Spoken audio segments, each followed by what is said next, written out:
एक ऐसी कंपनी जिसने अपनी स्टार्टिंग केवल 2000 रुपए से की थी और आज वही कंपनी इंडिया के सबसे बड़ी कंपनी में से एक मानी जाती है, जिसके पास 11 लाख से ज्यादा एम्प्लॉयज थे। लेकिन जिस कंपनी को सुब्रत रॉय ने सहारा का नाम देकर सहारा कंपनी खड़ा किया, आज वो खुद बेसहारा हो गए।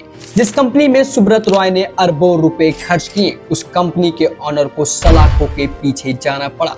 और सहारा कंपनी, जिसने भारत के करीब 13 करोड़ 11% पॉपुलेशन के साथ स्कैम किया, आज वो खुद एक ऐसे कगार पे हैं जिनको ना केवल कोई समझ सकता है, ना कोई जान सकता है।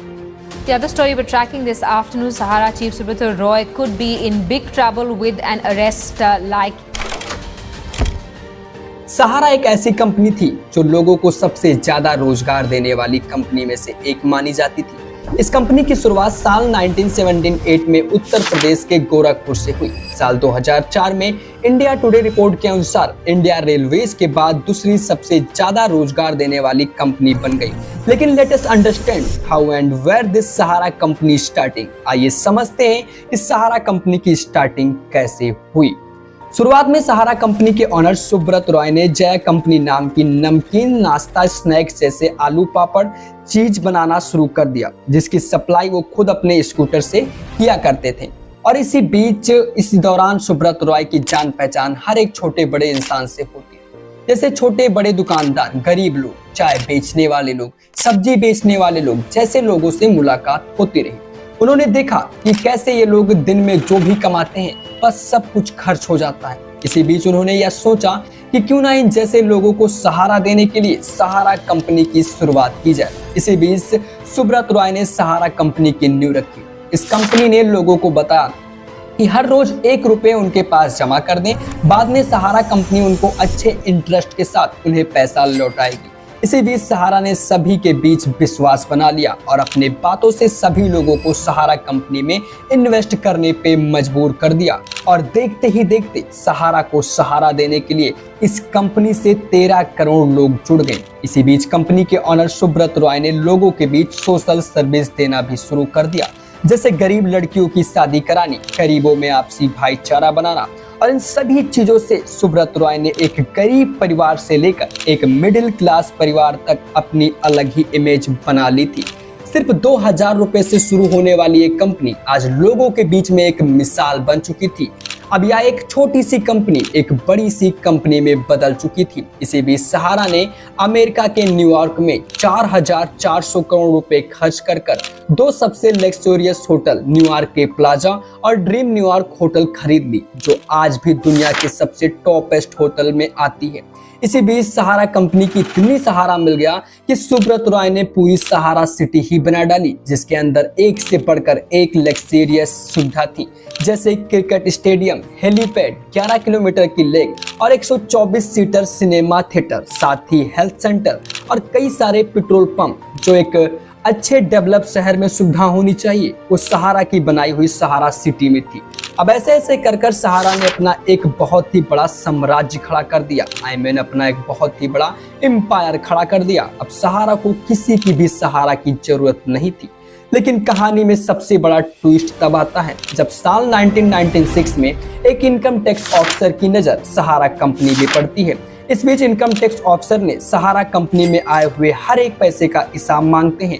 तभी उस समय सुब्रत रॉय ने कुछ फेमस नेताओं का नाम लिया और बताया कि इन्हीं के जरिए कंपनी में पैसा आता है। इसी बीच इनकम टैक्स ऑफिसर का ट्रांसफर करा दिया जाता है और दोबारा सहारा को एक और सहारा मिल जाता है। तभी इस कहानी में एक और बहुत ही बड़ा ट्विस्ट आता है। सहारा कंपनी का मार्केट पूरा तरीके से डाउन हो जाता है और सहारा में इन्वेस्ट करने वालों लोगों की संख्या ठप सी पड़ जाती है और उन लोगों की संख्या बढ़ गई जो अपना इन्वेस्ट निकालना चाहते थे। और इसी बीच कंपनी थोड़े ही समय में पैसों की तंगी से जूझने लगी।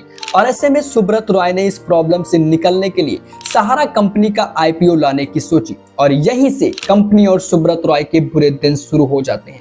एक्चुअली 30 सितंबर 2009 को उनके कंपनी ने अपने आईपीओ के लिए सेबी में DRHP को दाखिल किया। फायदा में DRHP जो कि कंपनी का पूरा बायोडेटा होता है, जिसमें कंपनी से जुड़ी सारी जानकारी होती है। अब कंपनी को आईपीओ लाने के लिए पहले ये साबित करना होता है कि हमारी कंपनी लोगों के साथ कोई स्कैम नहीं कर रही है, और इसके लिए कंपनी को डीआरएचपी को सेबी को देना होता है, जिसमें डीआरएचपी में कंपनी की सारी जानकारी मेंशन होती है।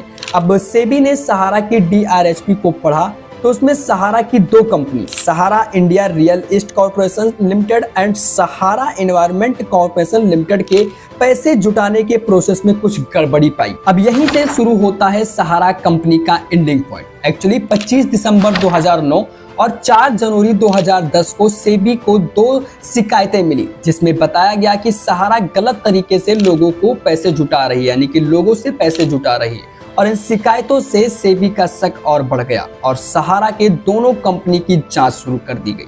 सेबी ने अपनी जांच में पाया कि सहारा ने इन दोनों कंपनी में ओएफसीडी के जरिए 2 से 2.5 करोड़ इन्वेस्टरों के 24,000 करोड़ रुपए लिए हैं। अब आपके जानकारी के लिए बता दें कि ओएफसीडी का मतलब होता है ऑप्शनली फुली कॉन्वर्टिबल डिवेंचर। अब इसका मतलब होता है कि ओएफसीडी एक तरह की सेबी सिक्योरिटीज होती है, जो कि ओएफसीडी पीरियड खत्म होने के बाद इन्वेस्टर को एक ऑप्शन मिलता है, जिसमें अगर वो चाहें तो अपने पैसे पूरे इंटरेस्ट के साथ ले सकते हैं या फिर उन्हीं पैसे से कंपनी का शेयर खरीद सकते हैं।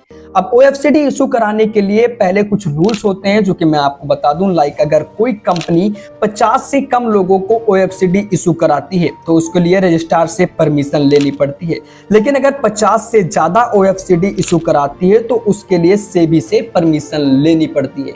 लेकिन सहारा ने इन चीजों में कभी परमिशन नहीं ली और इसके साथ साथ इन तरीके से, यानी कि इनग्लाइड तरीके से ओएफसीडी की मदद से पैसे जुटाती रही। अब इसी के बाद सेबी ने सहारा के इन दोनों कंपनियों को इन्वेस्टरों के पैसे 15% इंटरेस्ट के साथ वापस करने का आदेश दिया। अब सहारा सेबी के इस ऑर्डर को इनकार करते हुए शिकायत, यानी कि सेबी की शिकायत इलाहाबाद हाई कोर्ट करने पहुंच जाती है, लेकिन हाई कोर्ट में सेबी के ऑर्डर का ही समर्थन किया गया और सहारा के सारे इन्वेस्टरों के पैसे लौटाने को कहा गया। अब हाई कोर्ट से राहत न मिलने के बाद सहारा सुप्रीम कोर्ट तक जाना पड़ता है। सहारा सुप्रीम कोर्ट तक जाती है, लेकिन सहारा अपने आप को सही साबित वहां पर भी नहीं कर पाती है और उसके बाद अगस्त 2012 में सुप्रीम कोर्ट ने सहारा के दोनों कंपनी को सेबी के साथ मिलकर इन्वेस्टरों को 3 महीने के अंदर 15% इंटरेस्ट के साथ उनके पैसे चुकाने को कहा। साथ ही सुप्रीम कोर्ट ने यह भी कहा कि सहारा सेबी को ओएफसीडी के सभी होल्डर के डिटेल प्रोवाइड करा दे। लेकिन इसके बाद सुप्रीम कोर्ट के ऑर्डर के बाद सहारा ने सेबी के कुछ डिटेल प्रोवाइड कराए, यानी कि सेबी को कुछ होल्डर के डिटेल प्रोवाइड कराए, जिनमें इन्वेस्टरों के डिटेल मौजूद थी, जिसमें से सहारा सभी इन्वेस्टरों को जानकारी सेबी को नहीं दे पाई।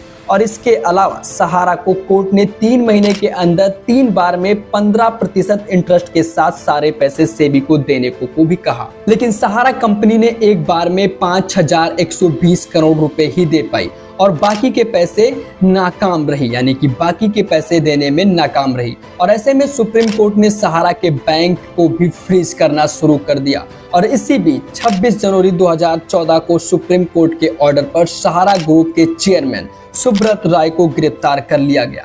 हालांकि मई 2016 में उनकी मां की डेथ हो जाती है, जिसके बाद फिरोल पर वो बाहर निकला। अब सहारा के द्वारा दिए गए सेबी में 5,120 करोड़ रुपए में से सेबी ने केवल इन्वेस्टरों को 138 करोड़ रुपए ही दिए हैं और बाकी के पैसे अभी तक सेबी के पास ही हैं। अब सेबी इन्वेस्टरों को उनके पैसे इसलिए नहीं लौटा रहा है क्योंकि सेबी लोगों को डॉक्यूमेंट और रिकॉर्ड ट्रस्ट नहीं हो पा रहा है, यानी कि सेबी के पास और भी ज्यादा डॉक्यूमेंट और रिकॉर्ड नहीं है जिससे वो लोगों को पैसे लौटा पाए। और ना ही सेबी इन्वेस्टरों को पैसे लौटा पा रहा है और ना ही सहारा बाकी के पैसे और डॉक्यूमेंट सेबी को दे रहा है। अब सहारा का कहना है कि हमने सेबी को 22,000 करोड़ रुपए दिए हैं और वहीं सेबी कहता है कि सहारा द्वारा दिया गया पैसे का कोई डॉक्यूमेंट हमारे पास नहीं प्रोवाइड है। अब इसमें कौन सही है कौन गलत, सेबी सही है या फिर सहारा गलत, ये आप कमेंट बॉक्स में अपनी राय बता सकते हैं। जानकारी यही थी। वीडियो पसंद आया हो तो वीडियो को लाइक करें, चैनल को सब्सक्राइब करें। इस स्कीम के बारे में आप क्या कहते हैं, कमेंट बॉक्स खुला हुआ है। मिलते हैं अपने किसी नए वीडियो में, तब तक के लिए जय हिंद, वंदे मातरम।